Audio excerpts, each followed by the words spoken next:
안녕하세요. 한 번에 합격한다. 원샷 원킬 전산회계입니다.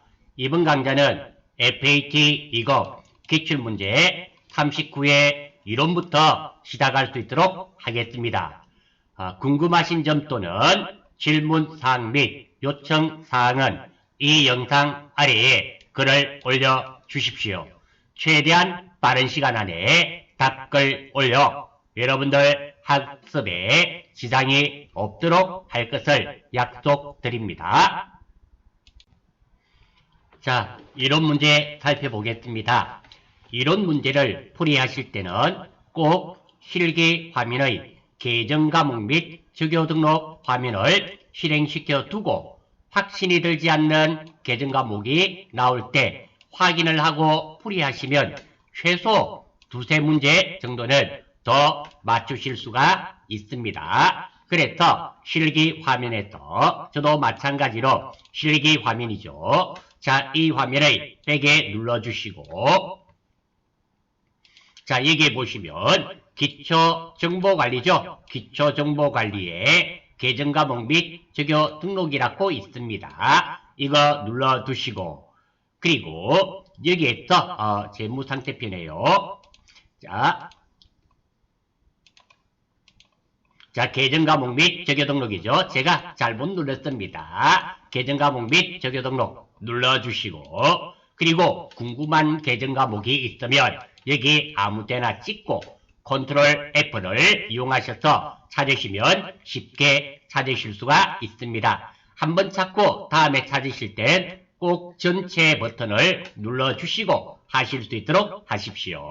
왜냐하면 내가 모르고 유동부채 한번 눌러보겠습니다. 유동부채를 이렇게 눌러주고 여기서 예를 들어서 컨트롤 F 컨트롤 F 현금이죠. 현금 한번 찾아보겠습니다. 현금 이런 식으로 컨트롤 F를 이용해서 계정 과목을 찾을 수 있는데요. 찾기 하면 이렇게 현금과 일치하는 금현했네요. 왜일까요? 현금. 자, 이렇게 봤더니 현금과 일치하는 데이터가 없습니다. 즉, 계정 과목이 없단 말이죠. 왜 이런 경우가 나타나는가 하면 우리가 지금 어디에서 찾았습니까? 유동부채에서 찾아버렸기 때문에 이렇게 못 찾는 계정 과목이 있다라는 거죠. 이럴 때는 꼭 하나 찾고 나시면 전체 하셔서 전체 버튼 눌러주시고 그리고 컨트롤 F 현금 이렇게 찾아주시면 쉽게 이렇게 찾으실 수가 있습니다. 따라서 제가 드리고 싶은 말씀은 예를 들어서 제가 자본금 이렇게 찍었는데 외상 매출금입니다. 컨트롤 F 외상 매출금 이렇게 입력하시고 찾기 버튼을 눌러주십시오. 찾기 버튼 눌렀을 때 지금처럼 이렇게 외상 매출금이라는 게 나타나지 않는 경우가 있다라는 거예요. 물론 계정 과목이 등록이 안 되어 있는 경우도 있지만 대부분은 등록이 되어 있습니다. 이런 경우는 확인 눌러주시고 다시 어디에서 전체 버튼입니다. 이 전체 버튼을 눌러서 다시 한 번 더 찾아봐 주십시오. 전체 버튼 눌러주시고 그리고 컨트롤 F 외상 매출금 이런 식으로 눌러서 찾기 버튼을 눌러주시면 찾아진다라는 말씀을 드리겠습니다. 외상 매출금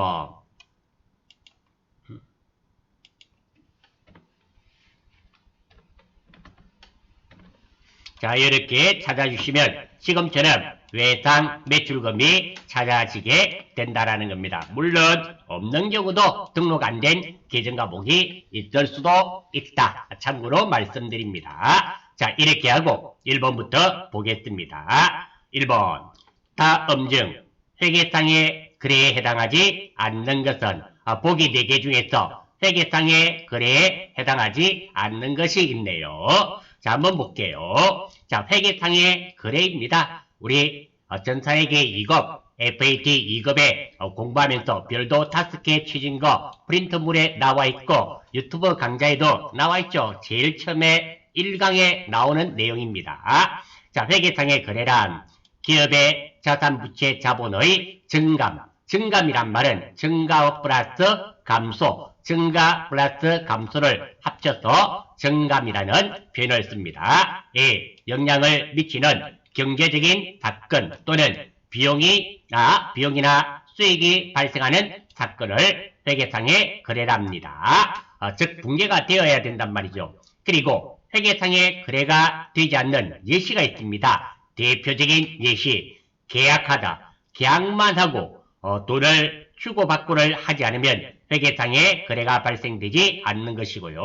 주문하다, 약속하다, 채용하다 등 이런 거래들은 자산, 부채, 자본의 증가와 감소가 발생되지 않고요. 비용이나 수익이 발생되지 않습니다. 이런 거래를 찾아라네요.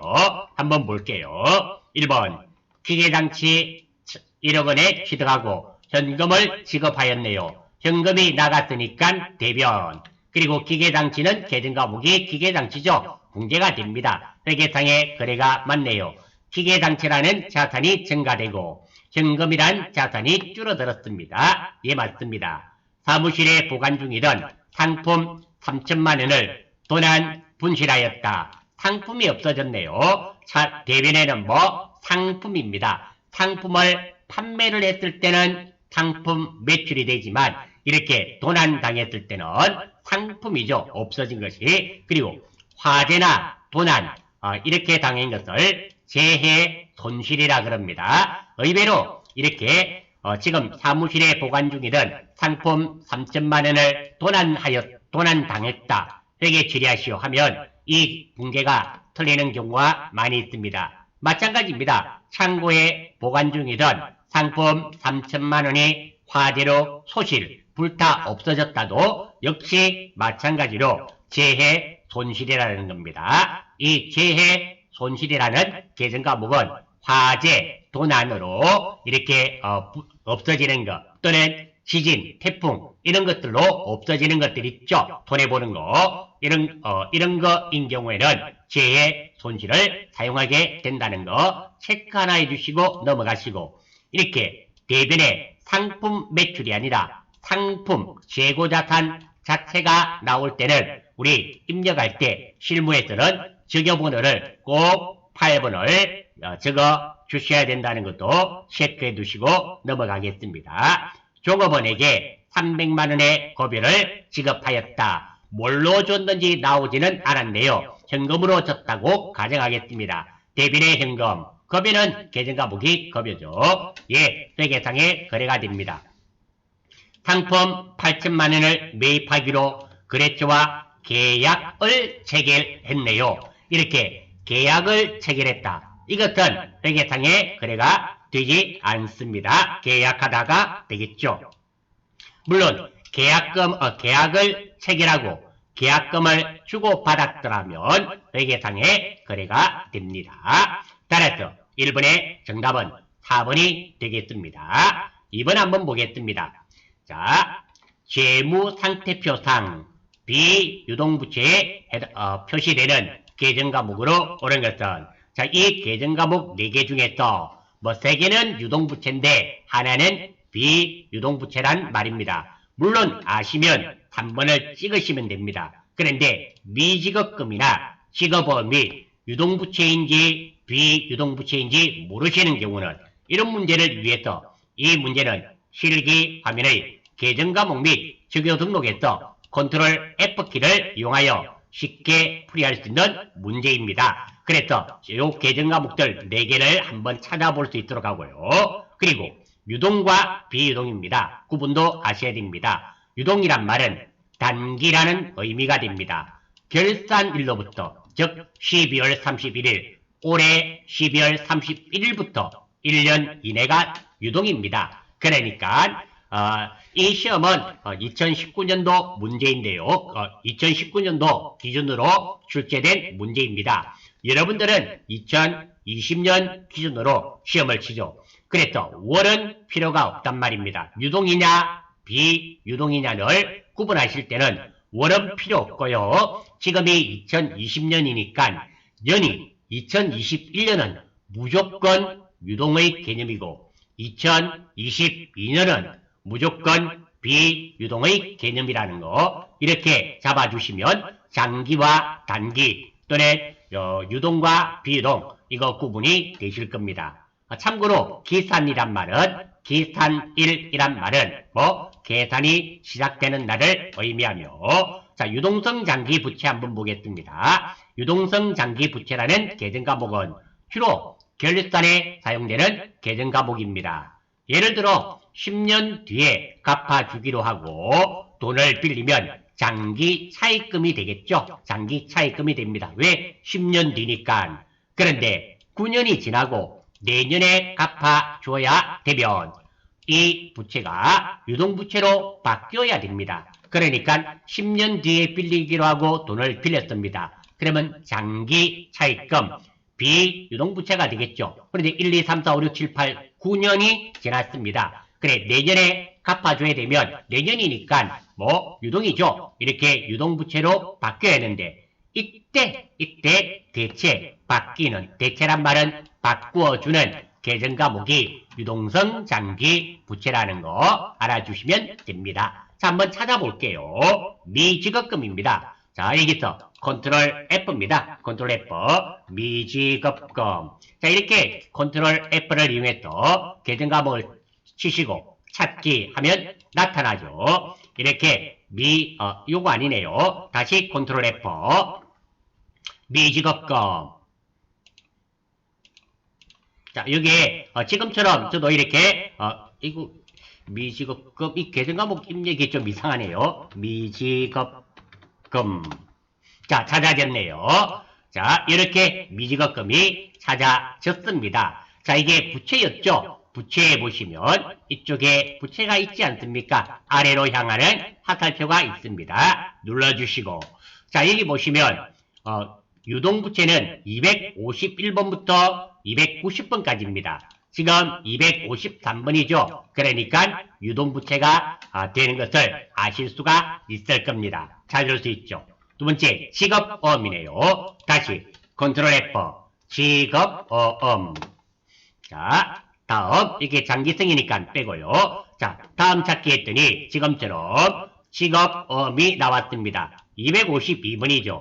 역시 마찬가지로 252번은 유동부채의 범주 코드에 들어가 있죠. 그래서 유동부채가 됩니다. 세 번째 3번 장기 차입금이네요.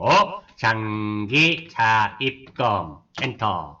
자 이렇게 했더니 장기 차입금 했더니 여기에 장기 차입금이 나왔죠. 찾아졌고 코드번호 한번 볼까요? 코드번호 봤더니 장기 차입금은 293번입니다. 자 이쪽에 보시면 비유동부채는 291번부터 330번까지가 비유동부채죠. 따라서 정답은 3번이 되겠습니다. 장기 차입금은 비유동부채가 되겠죠. 끝에 있는 자 코드가 5개로 나와 있는데요. 앞에 3자리는 정확한 코드가 맞고요. 2개는 세부적인 코드를 말하기 때문에 끝에 있는 2자리는 신경 안 쓰셔도 됩니다. 그리고 유동성 장기 부채 있네요. 한번 찾아볼게요. 유동성 장기 부채. 자, 찾아졌죠? 자, 여기도 마찬가지입니다. 제가 유동성 장기 부채 입력했고요. 이게 보니까 유동성 장기 부채 264번으로 나왔죠? 자, 왼쪽에 한번 볼까요? 유동부채 251번부터 290번까지니까 이 사이에 들어가 있습니다. 유동부채가 맞죠?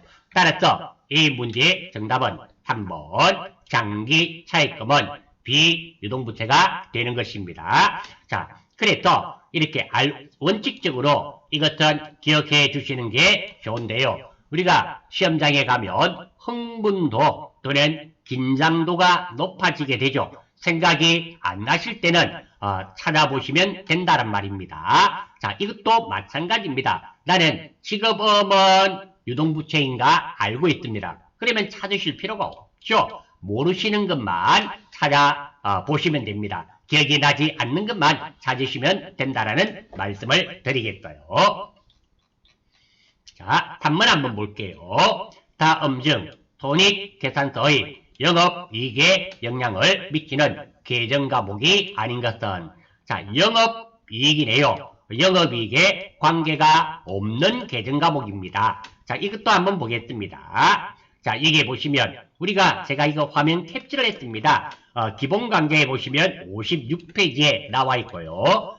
카페 이 데이터는 파워포인트 자료는 올라가 있죠. 출력해서 사용하시면 됩니다. 별도 5개 아닙니까? 자, 여기 보시면 영업이익이라고 있습니다. 영업이익은 매출이익에서 영업비용을 뺀 거. 영업비용이란 말은 판매비와 관리비입니다. 자, 이게 매출이익이죠. 매출액 마이너스 매출원가가 매출이익이 됩니다. 자, 지금은 계정과목들 보니까 B 이런 것들 나왔네요. 이것들 중에서 어떤 거? 판매비와 관리비죠. 판매비와 관리비 그리고 매출이익 아닌 것이 하나 있단 말입니다. 한번 찾아보겠습니다. 자, 이 문제도 마찬가지입니다. 이것들 판매비와 관리비 맞고요. 판매비와 관리비 맞고요. 판매비와 관리비 맞지만 외환차손은 영업외비용입니다. 영업비용이 아니라는 거예요. 영업비용이 아니라 영업외비용입니다. 그래서 정답은 2번이 되는데요. 이 문제도 마찬가지입니다. 자, 제가 2개만 찾아보겠습니다. 접대비와 외환차손을 한번 찾아볼게요.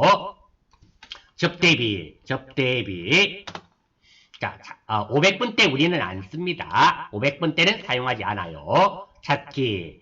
자, 600번 때, 500, 600번 때는 쓰지 않습니다. 빗자 중에서. 자, 800번 때만 쓰죠. 접대비 나와 있습니다. 자, 여기 보시면 판관비라고 되어 있죠. 판매비와 관리비의 줄임말입니다. 자, 판매비와 관리비는 어디입니까? 801번부터 900번까지입니다. 자, 요거 813번이니까 맞죠? 접대비, 판매비와 관리비입니다. 경상개발비 한번 볼까요? 경상개발비. 자, 지금 경상개발비는 없네요. 경상만 한번 쳐볼까요? 경상연구개발비로 되어 있네요. 자, 이것도 823번입니다. 두 번째, 계정과목이 없는 경우도 간혹 있습니다.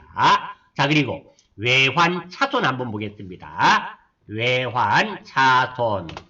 자, 이렇게 됐네요. 외환차손이죠. 여기 보니까 외환차손은 932번이지 않습니까? 판매비와 관리비는 900번까지입니다. 그래서 안 되고요. 기타를 눌러보시면 여기 보시면 기타 있죠? 영업 외비용이 931번부터 960번까지입니다. 932번이니까 이 외환차손은 무엇이 된다? 영업 외비용이 되겠죠? 영업 외비용이 됩니다. 그래서 정답은 2번입니다. 자, 이 문제를 맞추시기 위해서는 2가지가 필요하네요. 첫 번째, 영업이익을 구하는 공식을 아셔야 되고요. 이 두 번째가 이 계정과목들 중에서 판매비와 관리비가 아닌 것을 골라내실 수 있는 능력이 있으셔야 되는데요. 이거죠, 이거. 컨트롤 F를 이용하시면 됩니다. 선생님, S가게도 나는 이 공식 너무 바쁘게 공부하다 보니까 이 공식을 기억하지를 못하는데요. 어떻게 이 공식을 알 수 있는 길은 없습니까? 예, 그런 분을 위해서 제가 적어두었습니다. 기억이 나지 않을 땐 실기 화면의 전기분 손익계산서를 참고하시면 됩니다. 자, 물론 바람직하지는 않습니다. 그래도 답은 맞춰야 되니까 시간만 남으시다면 여기 보시면 전기분 손익계산서에 공식이 나와 있단 말입니다. 한번 눌러보겠습니다. 자, 여기 한번 볼게요. 매출액에서 매출원가를 빼면 매출이익이 되고요. 여기서 판매비와 관리비를 빼면은 매출이익에서 판매비와 관리비를 빼면 영업이익이 됩니다. 그리고 외수익과 영업외비용을 빼면 소득세 차감연 이익이 되고요. 여기서 소득세 등을 빼면은 당기순이익이 됩니다. 여러분들 시험 치실 때는 이거 2개는 8번과 9번은 안 나오죠? 여러분들 소득세법은 우리하고 관련이 없습니다. 빼고. 그리고 주당순이익 이것도 빼네요. 그래서 여기에 실기 화면에 전기분 손익계산서에 이 공식이 나와 있습니다. 이것을 참고하시면 됩니다. 자, 오해하셔서는 안 됩니다. 원칙적으로 우리가 FAT 2급, 전산회계 2급을 응시하시면서 이 공식은 앞으로도 많이 사용되는 그런 공식입니다. 원칙적으로 외워 주셔야 되는 게 맞고, 혹시 잘 기억이 안 날 때는 전기분 손익계산서를 참고하시면 수월하게 푸실 수 있습니다. 다만 시간이 1시간이니까 그 점 고려하셔야 됩니다. 다음 문제 넘어가겠습니다. 4번입니다. 다음 상품 매매 거래에 대하여 대구 상사가 회계에 처리할 경우 차변에 나타나는 내용으로 옳은 것은, 자, 이 대구 상사가 회계에 처리하는 겁니다. 서울 상사는 필요 없네요. 자, 대구 상사가 어떻게 서울 상사에 상품 100만 원을 매출하고 운반비 15,000원은 현금으로 지급했네요. 이때 차변에 나타나는 계정과목, 대변은 당연히 상품 팔았으니까 상품 매출이겠죠. 대구 상사 기준입니다. 자, 한번 보겠습니다.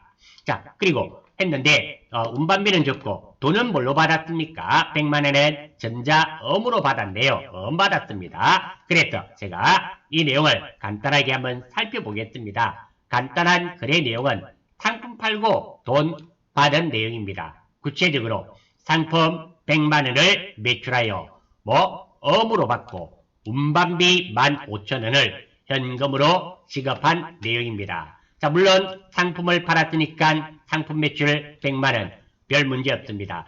이 문제에 들은 포인트가 두 가지입니다. 어음과 운반비입니다. 먼저 운반비입니다. 살 때 운반비는 타는 것 가격 안에 포함시키고 운반비라는 계정과목을 사용하지 않지만 팔 때 운반비는 운반비 계정으로 따로 기록합니다. 지금은 상품을 매출했잖아요. 팔 때 운반비니까 이렇게 운반비로 따로 15,000원을 적어 주셔야 됩니다. 물론 현금으로 줬으니까 현금. 두 번째입니다. 어음입니다. 어음이 나오면 첫 번째 재고자산과 관련이 있는가, 즉 상품과 관련이 있는지를 보아야 합니다. 상품과 관련이 있죠. 두 번째, 이 어음은 누가 발행했습니까? 자, 여기 보시면 어음은 내가 대구 상사입니다. 서울 상사가 발행한 어음을 받았죠. 남이 발행한 어음입니다. 그래서 남이 발행한 어음은 뭐가 된다? 받을 어음. 어음이 놓으시면 꼭 이 순서를 생각하시면서 분개를 하셔야 됩니다. 아니면 실수가 많습니다. 따라서 받을 어음이 되겠죠. 이 문제에서 차변 계정 과목을 물어보았네요. 받을 어음과 운반비가 되겠죠. 따라서 받을 어음 100만원, 운반비 15,000원이 되어서 정답은 4번이 되겠습니다. 이 문제는 이론 문제로 출제가 되었지만 사실은 실무 문제가 되겠습니다. 자, 5번입니다. 다음은 제1공의 사업용 건물에 대한 취득과 처분에 관련한 자료이다. 2020년 1월 1일 건물 처분 관련 회계 처리 시 차변에 계상할 감가상각 누계액은 얼마인가? 감가상각 누계액을 물어본 거네요. 내용 한번 보겠습니다. 2018년 1월 1일에 건물 100만원에 현금으로 취득하였다. 감가상각 방법은 정액법으로 하네요. 그리고 2020년 1월 1일 건물 110만원에 현금 매각한 결과 유형자산 처분 이익이 15만원이 발생하였다. 자, 이거 유형자산 처분하는 분기하는 순서를 제가 적어 두었습니다. 꼭 이 순서대로 많은 학생들이 특히 FAT 2급, 전산회계 2급을 준비하시는 분은 어려워합니다. 꼭 제가 순서를 적어 두었으니까 이 순서대로 하실 수 있도록 하십시오. 자, 일단 판례는 유형자산과 취득원가를 대변 끝에 적습니다. 100만원의 건물을 취득했지 않습니까? 그래서 판례는 유형자산은 건물이며 100만원 1번 적었습니다. 2번 감가상각 누계액은 차변 제일 왼쪽 끝에 적는다. 감가상각 누계. 그런데 우리 문제가 이거 찾는 문제지 않습니까? 그래서 적고 돈은 못 적었습니다. 세 번째, 취득원가에서 감가상각 누계액을 해서 얼마짜리로 생각하는지를 구한다. 자, 취득원가 얼마입니까? 100만원. 그런데 감가상각 누계액이 안 나왔기 때문에 적을 수가 없었습니다. 그리고 유형자산 처분이익이 얼마였습니까? 자, 실제 받는 돈 해서 차익을 구하는데 이거 두 개를 못 적었습니다. 지금 유형자산 처분이익이 발생했다 그랬죠? 플러스 금액이면 유형자산 처분이익 얼마? 15만원 이렇게 적었습니다. 다음, 이거 현금으로 얼마 받았습니까? 돈 받는 내용 7번입니다. 돈 받는 내용 현금 얼마? 110만원. 자, 이러면 되지 않습니까? 다시 한번 볼까요? 1번. 자, 8년은 유형자산과 취득원가를 대변 끝에 적었습니다. 취득한 건물 100만원 적었습니다. 2번, 감가상각 누계액 못 적었습니다. 몰랐어. 3번, 취득원가에서 감가상각 누계액을 해서 얼마로 구하는지 몰라서 못 적었습니다. 왜? 감가상각 누계액을 모르기 때문에. 4번도 역시 구할 수 없죠. 그런데 유형자산 처분이익이 15만원 발생했지 않습니까? 그러니까 유형자산 처분이익이 대변에 적습니다. 대변의 유형자산 처분이익이 얼마? 15만원.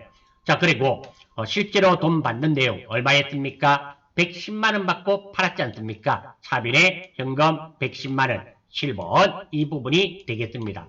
이랬을 때 우리 대차 평균의 원리라고 기억하실 수 있습니까? 차변의 금액 합계와 대변의 금액 합계는 반드시 일치한다. 이런 말이 있었습니다. 자, 대변의 금액이 얼마요? 115만원. 차변에는 현재 얼마입니까? 110만원. 그러면 이 감가상각 누계액은 얼마이어야만 될까요?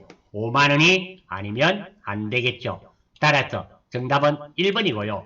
자, 우리 FAT 2급, 전산회계 2급 하시는 분은 이 문제가 조금 힘드실 수도 있습니다. 이게 여러분들 학습량이 부족하거나 아니면은 머리가 나빠서 그런 것은 결코 아닙니다. 이 문제 자체가 FAT 2급에서는 조금 난이도가 있는 문제다. 그래서 쉽게 말씀드리면 이 문제는 좀 어려운 문제다. 도저히 모르겠으면 하나 패스하시고 아실 수 있으면 정말 고맙습니다. 고맙겠고 도저히 모르시겠거든 하나 패스하시고 다른 것부터 정리하시고 나셔서 정리하시는 방법도 나쁜 방법은 결코 아닙니다. 6번 보겠습니다. 다음은 항공상사의 외상 매출금과 관련된 내용이다. 당기의 올해의 외상 매출금 횟수액은 얼마고? 자, 외상 매출금 받은 돈은 얼마인가? 기초금액 32,000원. 당기에 발생한 외상 매출액 20만원. 그리고 외상 매출금 기말 금액 4만원. 이렇게 되어 있습니다. 우리 기억나시는지 모르겠습니다. 상품 매출 원가 구하는 거하고 똑같죠. 기초 플러스 당기 마이너스 기말입니다. 그래서 기초가 32,000원 됐고요. 당기가 얼마? 20만원. 외상 매출이 20만원. 기말이 얼마? 4만원. 계산을 해보면 19만 2천원이 됩니다. 따라서 정답은 2번이 될 수밖에 없습니다. 7번. 다음 대화 내용을 회계 처리했을 때 차변에 기입될 계정과목으로 옳은 것은 차변을 의미합니다. 한번 볼게요. 김부장. 자, 김부장이네요. 본사 사무실에 대한 임차 계약은 체결되었나요? 한대리. 네, 2년간 임차하기로 하고 보증금 500만원을 현금으로 지급했습니다.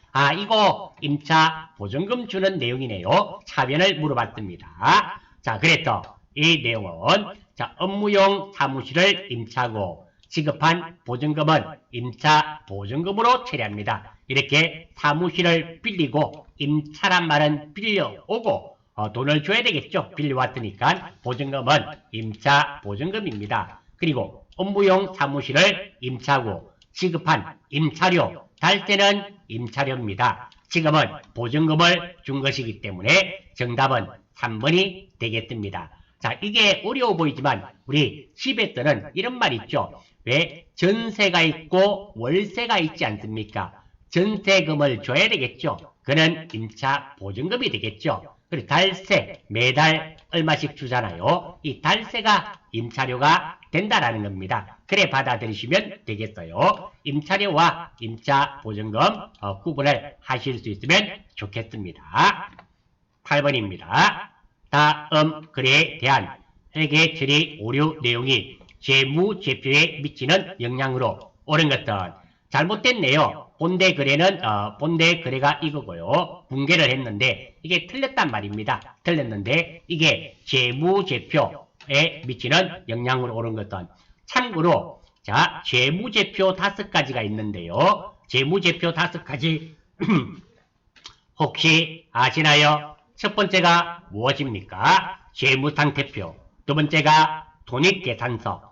세 번째가 자, 3가지가 있죠. 내 주변에는 항상 현금이 흘러다닌다. 주석, 자본, 변동표. 그리고 현금이 흘러다니네요. 현금, 흐름표. 이 5가지가 재무제표에 해당됩니다. 다시 한번 말씀드립니다. 시험에도 출제됩니다. 재무제표 5가지는 여러분들이 알고 계시는 재무상태표, 돈익계산서, 주석, 자본, 변동표, 현금, 흐름표 이 5가지가 재무제표가 됩니다. 거래 내용 보겠습니다. 업무용 승용차에 주유를 하고 6만원을 현금으로 지급하다. 차량 운반구 현금 아니죠. 이게 기름을 넣었잖아요. 그래서 이 기름을 넣은 것은 수익적 지출입니다. 이는 차량 유지비로 해줘야 됩니다. 이렇게 해줘야 되는데 이렇게 했네요. 자 이랬을 때 맞는 거 찾는 거네요. 자 이거 본대는 이렇게 비용으로 돼야 되는데 자산으로 처리가 되었습니다. 그러니까 자산이 증가되겠네요. 자산이 증가되었어. 자산이 과소가 아니라 자산이 과대 계상됩니다. 이거 틀렸습니다. 두 번째입니다. 자 비용이 발생되어야 되는데 이렇게 되어버리면 비용이 발생되지 않겠죠. 그래서 비용의 과소계산. 그렇죠. 비용이 과대, 발생이 되어야 되는데 이게 맞는 거 아닙니까? 발생이 되어야 되는데 이 틀린 붕괴는 비용이 없지 않습니까? 그러니까 비용이 줄어들었죠. 과소계상이 되네요. 정답은 3번이 되겠습니다. 또입니다. 자 수익도 한번 보겠습니다. 비용이 줄어들었습니다. 비용이 줄어들게 되면 이 비용이 줄어들게 되면 수익은 올라갈까요? 내려갈까요? 빼기가 이렇게 줄어드니까 수익은 올라갑니다. 과소가 아니라 과대 계상되겠죠. 그리고 수익이 증가되면 이 수익이 증가되게 되면 자 단기순이익이 증가되게 되면 이 기말자본은 어떻게 됩니까? 기초자본에 떠 단기순이익을 더하니까 기말자본은 올라갈 수밖에 없습니다. 그래서 과소계상이 아니라 과대계상됩니다. 정답은 3번이 되겠네요. 이 8번 문제도 좀 그렇네요. 이 8번 문제를 맞추시기 위해서는 첫 번째, 자본적 지출과 수익적 지출에 대한 개념 정확하게 먼저 아셔야 됩니다. 두 번째입니다. 이 공식을 이해를 하셔야 돼요. 이 두 가지를 아셔야지만 이 문제를 푸실 수 있는 그런 문제가 되겠습니다. 나는 8번 문제에 대해서 정확하게 이해가 안 되시는 분은 첫 번째가 우리 기본 강좌에서 자본적 지출과 수익적 지출에 대한 강좌가 있습니다. 그거 보셔야 됩니다. 두 번째, 나는 그건 알고 있다 하시는 분은 두 번째는 이 공식입니다. 이 공식을 이해를 하셔야 돼요. 이 두 가지가 되지 않으면 이 문제는 맞추실 수 없는 문제이며 이 문제도 난이도가 있는 문제입니다. 9번입니다.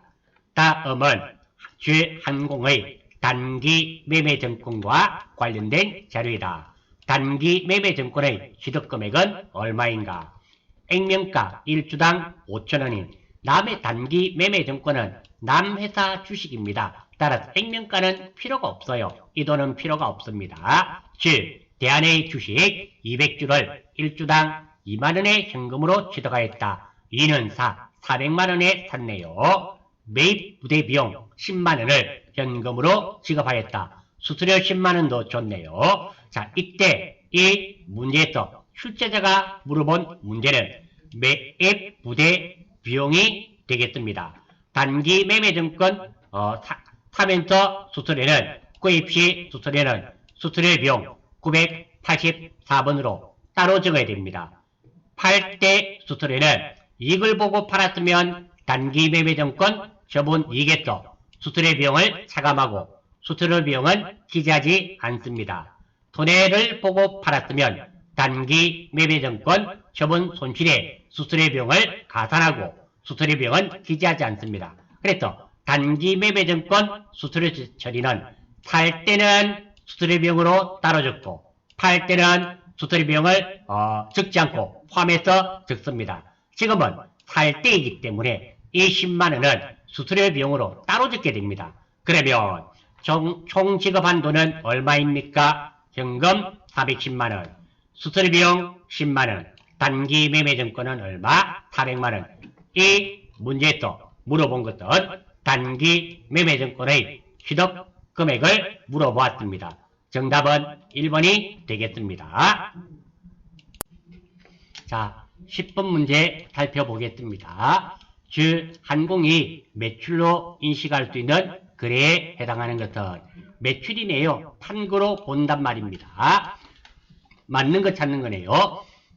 거래처와 상품 매매 계약을 체결하다. 이렇게 계약을 체결했네요. 계약하다, 주문하다, 약속하다, 채용하다. 이런 것들은 회계상의 거래가 아닙니다. 즉 분계가 없어요. 1번 아닙니다. 2번 고객으로부터 상품 매매 계약과 관련한 계약금을 받았네요. 현금으로 받았다 쳐요. 현금 받았으면 차변이 현금, 대변에는 선수금이 됩니다. 매출이란 말은 상품 매출이 나와야 된단 말이죠. 2번도 아니네요. 3번 고객에게 3개월 유효기간의 상품권을 발행했다. 자, 상품권을 판 것은 상품을 판 것이 아닙니다. 상품권을 판매하는 시점에는 선수금으로 이렇게 처리를 해둡니다. 그리고 언제 팔린 거로 보는가 하면 상품권을 가지고 있는 사람이 실제 물건과 교환해 갈 때 있잖아요. 그때 판매한 것으로 봅니다. 3번도 아니네요. 4번 거래처에 상품을 판매하고 대금 결제는 12개월 할부를 하다. 즉 12개월이든 1개월이든 24개월이든 할부로 했단 말은 돈을 못 받았단 말입니다. 이 내용은 상품 팔고 돈 못 받은 내용이 됩니다. 따라서 상품 팔았기 때문에 대변에는 상품 매출이 되고요. 차변에는 돈을 못 받았죠.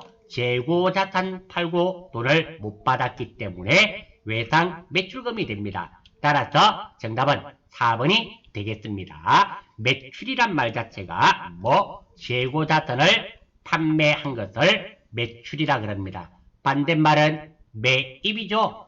재고자산을 구입하는 것을 매입이랍니다. 여기서 여러분들 FAT 2급, 전산회계 2급에서 재고자산은 상품밖에 없죠. 사실은 재고자산의 종류는 많습니다. 원재료, 그리고 반제품, 제공품, 상품, 제품 이런 것들이 있습니다. 그런데 FAT 2급에서는 이런 것들이 안 나와요.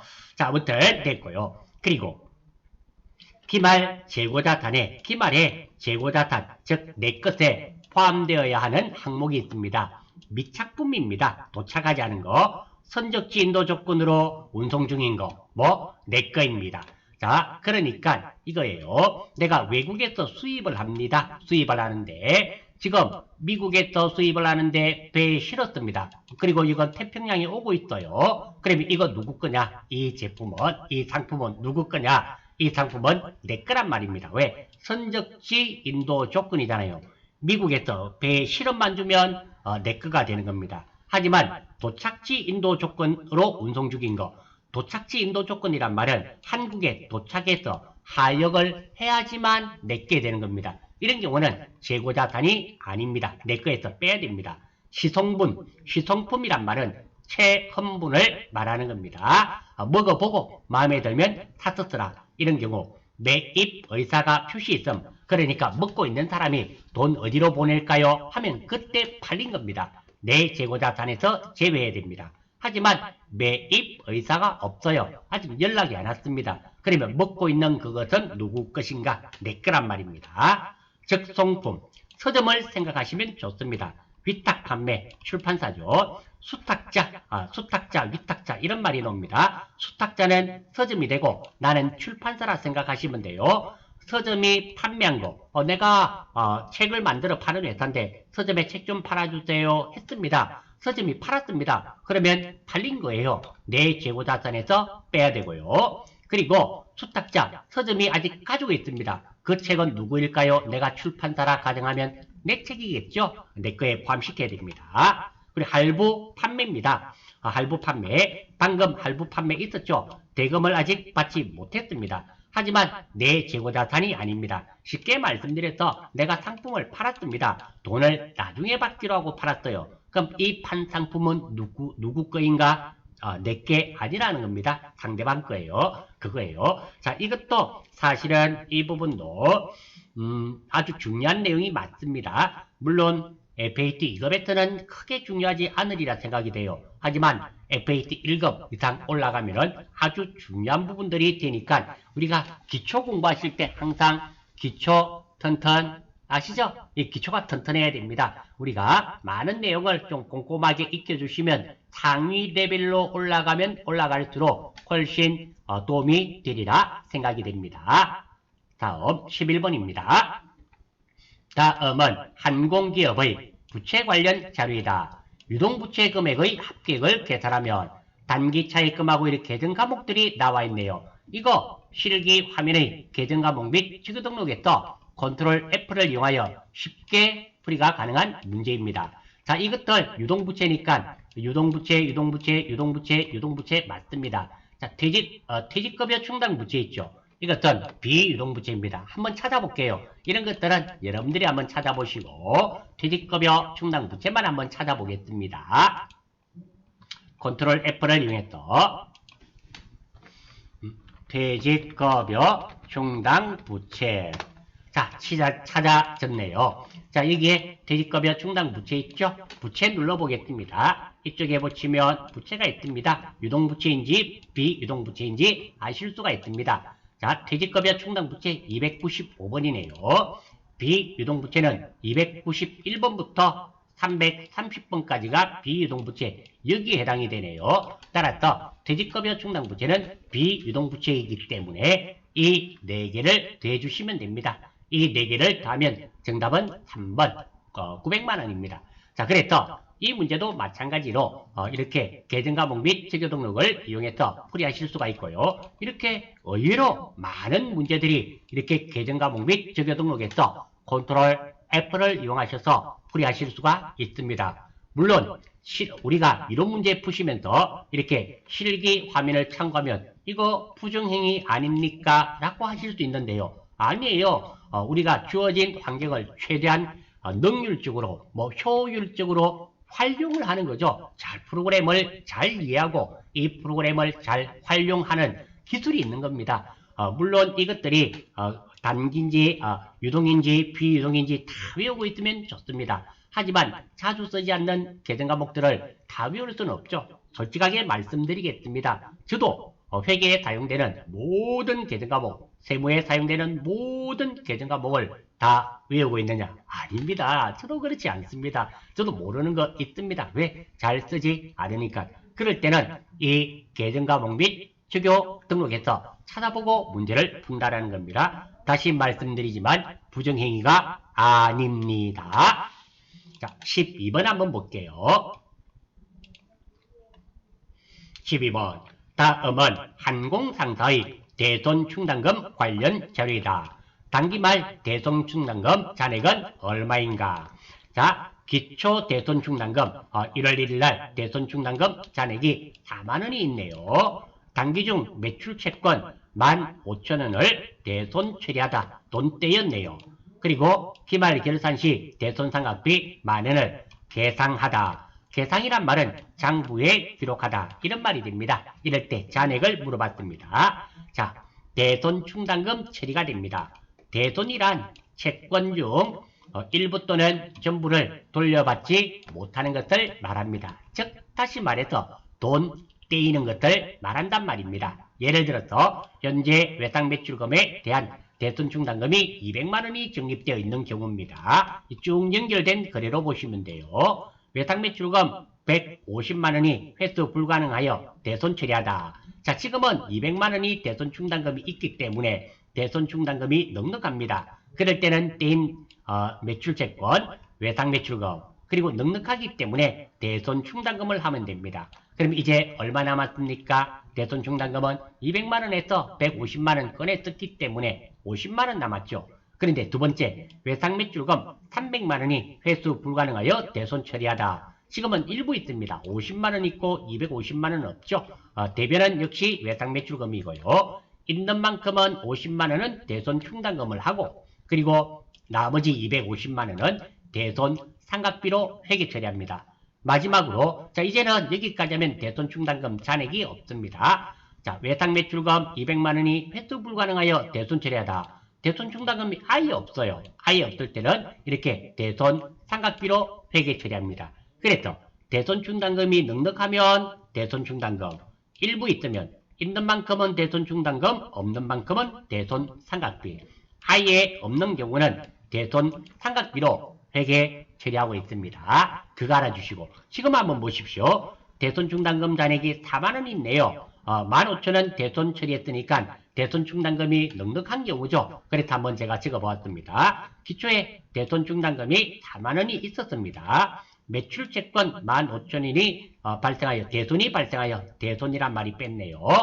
대손 처리하는데 대손 충당금이 넉넉한 경우이므로 넉넉할 때는 뭐 대손 충당금으로 하면 된다 그랬죠. 대변은 뭐 외상매출금 또는 받을음입니다. 으로 처리하면 됩니다. 자, 그러면 대손 충당금 잔액은 얼마 남았습니까? 본대 4만원 있었는데 15,000원 꺼냈었으니까 이제 25,000원이 남았습니다. 결산 시 대손 상각비 만원을 장부에 기록합니다. 그럼 대손 충당금을 적립하겠단 말입니다. 대손 충당금 만원, 대손 상각비가 됩니다. 따라서 기존에 있던 대손 충당금 25,000원에 새로 적립한 거 있죠? 3번에서 새로 적립한 만원을 더했더니 얼마가 된다? 35,000원이 됩니다. 따라서 이 문제는 정답이 4번이 됩니다. 4번이 되고, 이런 문제 아주 자주 출제됩니다. 자, 이 문제도 마찬가지입니다. 이거를 정확하게 이해를 하셔야지만 문제를 푸실 수 있고요. 이 대손 충당금 처리는 대손 회계입니다. 아주 중요한 부분입니다. 결코 놓치셔서는 안 되는 중요한 부분이니까 혹시 놓치신 분은 따로 메모하셔서 정리하셔야 된다는 거 꼭 기억하시고요. 다음입니다. 13번. 다음 자료를 보고 주한공의 회계 담당자가 분계 시 차변에 표시할 계정과목. 차변이네요. 한번 볼게요. 주한공의 회계 담당자는 거래처 직원 박공인 씨의 청첩장을 받고 축의금 20만원을 현금으로 지급하다. 축의금 좋네요. 그런데 이 축의금이 누구 직원입니까? 거래처 직원이네요. 이거 거래처 직원 선물 주는 내용이네요. 청첩장이고요. 자, 한번 보겠습니다. 이 내용은 거래처 직원 선물 지급한 내용입니다. 거래처 직원 선물 20만원을 현금으로 지급한 내용입니다. 따라서 대변은 현금이 될 것이며 다음 회사 직원이니까 접대비가 되겠죠. 접대비가 된다는 거 그거 기억하시면 되겠네요. 자, 이 문제에서는 복리후생비 계정의 선택 조건이 있습니다. 우리가 복리후생비라는 이 계정 과목을 선택을 하죠. 선택이 되면 꼭 한번 생각하셔야 됩니다. 의외로 실수가 많습니다. 첫 번째, 복리후생비가 되려면 이 세 가지의 조건을 다 만족해야 됩니다. 첫 번째, 우리 회사 직원을 위해서 돈이 사용되어야 돼요. 두 번째, 우리 회사 직원이 기뻐해야 됩니다. 세 번째, 소유권이 우리 회사 직원 소유일 것입니다. 이 세 가지의 조건을 만족해야지만 복리후생비를 할 수 있습니다. 가장 잘 틀리는 거 한번 보겠습니다. 자, 우리 회사 직원들 건강 증진을 위해서 사무실에 탁구대입니까? 당구대, 탁구대를 200만원 주고 샀다. 자, 이게 뭐가 될까요? 한번 생각해 보겠습니다. 자, 우리 회사 직원을 위해서 탁구대, 당구대 샀죠. 맞습니다. 두 번째, 당구대, 탁구대 있으면 쉬는 시간에 운동할 수 있으니까 좋죠. 세 번째, 이 소유권이 누구 겁니까? 우리 회사 겁니까? 우리 회사 직원입니까? 우리 회사 직원 거면 퇴사할 때 가져갈 수 있습니다. 지금 이 당구대 회사 퇴사할 때 가져갈 수 있습니까? 못 가져가지 않습니까? 이런 것은 무엇이 된다? 비품입니다. 방금 이 예가 가장 많이 틀리는 것 중에 하나입니다. 복리후생비로 선택하시는 경우가 의외로 많습니다. 또 한번 예를 들어 보겠습니다. 우리 회사 직원을 위해서 우리 회사 직원 출퇴근을 위해서 승합차죠. 승합차를 3천만 원 주고 공고입니다. 3천만 원 주고 하나 현금 주고 구입을 했다. 이때 승합차는 무엇으로 해야 될까? 한번 보겠습니다. 우리 회사 직원을 위해서 사용이 됩니까? 맞죠. 출퇴근을 위해서 사용됩니다. 우리 회사 직원 기쁨이 있을 것. 기쁘죠. 내가 차비도 안 들고 공짜로 탈 수 있으니까 좋습니다. 세 번째, 소유권이 회사 직원 것입니까? 이 봉고차는 회사 겁니까? 우리 회사 직원 겁니까? 회사 거지 않습니까? 이거는 무엇이 돼야 된다? 차량 운반구가 되는 겁니다. 그랬던 이 복리후생비가 의외로 생각보다 간단한 것은 잘 맞추시는데 이게 약간 난해한 것은 틀리는 경우가 많이 있습니다. 이 조건들 꼭 기억해 주시길 바라며 지금은 접대비가 되니까 정답은 2번이 될 수밖에 없습니다. 14번입니다. 다음 자료를 토대로 2020년도 회계연도 결산 시 기계장치의 감가상각비를 물어봤네요. 2019년 1월 1일에 샀고요. 구입한 기계장치 금액은 800만원.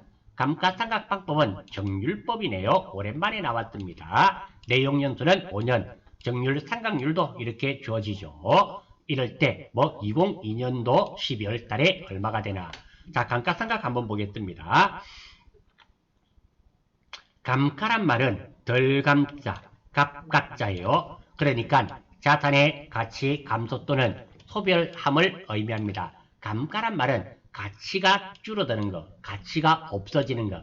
즉 다시 말해서 지금 우리 휴대전화 있죠? 갤럭시 20이 나오네요. S20입니까? S20이 나오게 됩니다. 저는 갤로트 8 쓰고 있습니다. 제가 쓰는 데는 별 무리가 없어요. 8을 쓰고 있는데 제가 살 때 이거 갤로트 8 살 때 한 2년 전인가 샀습니다. 2년 좀 더 됐네요. 2년 반 정도 된 것 같은데요. 살 때 110만원 정도 주고 샀습니다. 지금 갤로트 8 빨새거 최신 거를 산다 하더라도 한 50만원이나 아니면 공짜로 아마 줄 겁니다. 이렇게 가치가 많이 떨어졌습니다. 그게 바로 감가라는 거예요. 다음 상각입니다.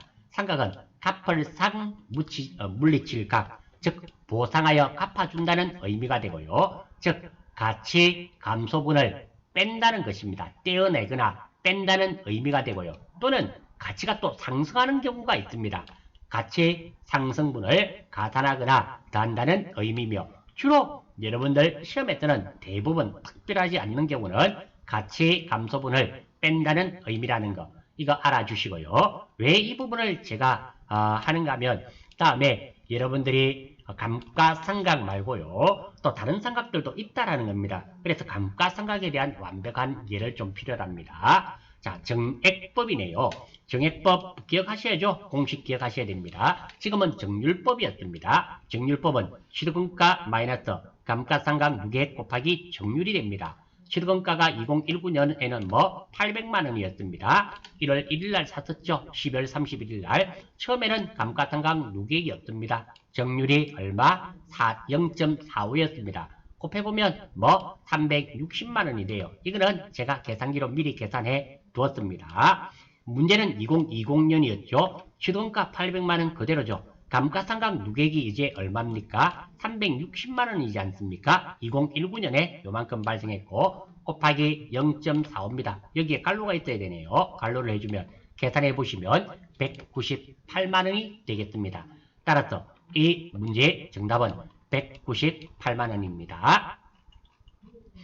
자, 마지막 문제가 되겠네요. 힘내십시오. 다음 자료를 토대로 매출 원가를 계산한 금액은 얼마인가? 기초상품 재고액, 기말상품 재고액, 그리고 총매입액, 단기 매입액이 되겠죠? 매출 환입, 이런 것들이 있네요. 자, 먼저 이 공식입니다. 이 공식 많이 사용되죠? 많이 사용됩니다. 매출 원가를 물어봤습니다. 기초상품 재고액 플러스 단기 매입액 마이너스 기말상품 재고액입니다. 재고액이 되고요. 기초상품 재고액 나와 있고 기말상품 재고액 나와 있고 단기 매입액만 구하면 되겠습니다. 한번 볼게요. 자, 여기에 기초상품, 기말상품은 나왔으니까 문제 없고요. 여기에 단기 순매입액만 구하면 되는데요. 총매입액 나와 있고요. 매출 환입이네요. 매출 환입이라는 말은 팔았는데 되돌려 받은 겁니다. 매입에는 전혀 이거 보십시오. 매출은 필요가 없죠. 지금은 뭐 매입입니다. 총 매입액, 단기 순 매입액이에요. 그래서 이거는 계산상이 아닙니다. 쥐레입니다. 쥐레. 이런 거 쥐레 밟으시면 안 돼요. 그리고 매입 애누리란 말은 애누리와 할인 기억나시나요? 애누리는 내가 구입을 했는데 하자가 있었어요. 그래, 거래처에 연락해서 야, 이거 하자가 있는데 깎아주라 해서 깎은 겁니다. 그러니까 예를 들어 볼게요.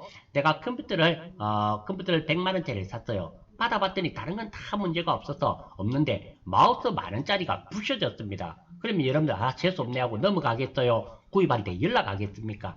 구입한데 연락을 합니다. 구입처에 이 마우스가 부서져가지고 이런 걸 보내면 어떻게 하면 되노? 했더니 상대방에서 그러면 마우스 값 10,000원 빼고 99만 원만 보내주십시오. 이렇게 하잖아요. 이게 뭐 매입 애들이 만원 깎은 거예요. 매입액에서 빼야 됩니다. 그리고 매입 할인액이네요. 자, 이것도 마찬가지입니다. 할인, 약속에 의해서 깎아주는 겁니다. 우리가 1,000원짜리를 한 개 살 때는 1,000원 주고 삽니다. 10개 주면 1,000원짜리가 10개니까 얼마입니까? 만원입니다. 그런데 1,000원짜리를 10,000개를 샀어요. 엄청나게 많이 샀죠. 그러면 어떻게 이야기합니까? 이렇게 몇백만 원, 몇천만 원씩 사는데 좀 깎아주세요 하면 우리나라 사람이 어때요? 좀 깎아주죠. 얼마? 뭐 한 10만 원, 5만 원 이렇게 깎아주는 거. 또는 그런 거 우리가 외상으로 이래 샀을 때 외상값 갚아주면서 깎은 거, 약속에 의해서 깎은 거 이런 것을 할인이라 그럽니다. 이것도 역시 깎았으니까 사면서 깎았으니까 빼야 되겠죠. 자, 그러면 한번 다시 봅니다. 단기 순 매입액 이 중에서 이거는 해당 사항이 없죠. 매출액이니까 필요 없고, 다음 총 매입액 이 금액에서 매입 애누리와 매입 할인은 깎아야 되는 거 아닙니까? 즉, 이 10만 원은 여기서 빼야 되겠죠. 왜? 깎았으니까. 매입액에서 깎았으니까. 그러면 단기 총 매입액이 얼마가 됩니까? 순 매입액이 얼마? 340만 원이 되겠네요. 자, 그래서 한번 적어보겠습니다. 기초상품 재고액이 10만 원. 단기 순 매입액이 얼마냐면 340입니다. 왜? 350만 원치 샀는데 애누리 6만 원, 할인 4만 원 했지 않습니까? 그리고 기말상품 재고액이 20만 원이네요. 그래서 매출원가는 계산해 보시면 330만 원이 되겠습니다. 정답은 2번이 되겠네요. 자, 이름으로써 문제 15번까지 이런 문제를 마무리 짓는 걸로 하고 마치겠습니다. 수고했습니다.